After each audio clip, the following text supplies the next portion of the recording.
IFM News. IFM News. IFM News. Lokal. Idol John, go ahead.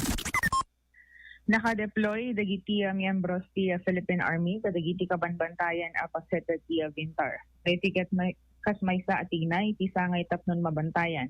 Ken maprebentaran dagiti illegal nga aktibidad pakairamanan dagiti panagpuor ang mangitunda tinalawang oram wenno daytoy forest fire.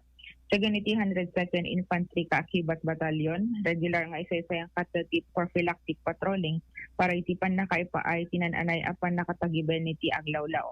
Patya na ti sangay, ano umadani ni ti tiyempo titikag, kitagkel ti tsansa na nga adadagiti mapasama ka uram.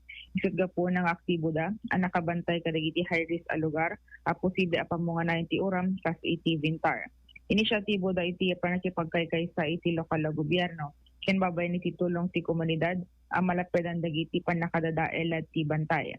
Malaksi diti mission da, amang patalin na iti linak ken urnos kontra kadagiti rebelde, ket aktibo da pay, amang isaysayang kat kadagiti outreach program, kas kumaiti panakay paay ti libreng gupit, feeding program, panagibunong kadagiti school supplies, kinang nang runa, iti panakipagpartisipar da, no adadagiti programa ti gobyerno. Damag iti ilitia Vintar, kadwa iti 99.5 lawag Idol John 15 tatak, firm and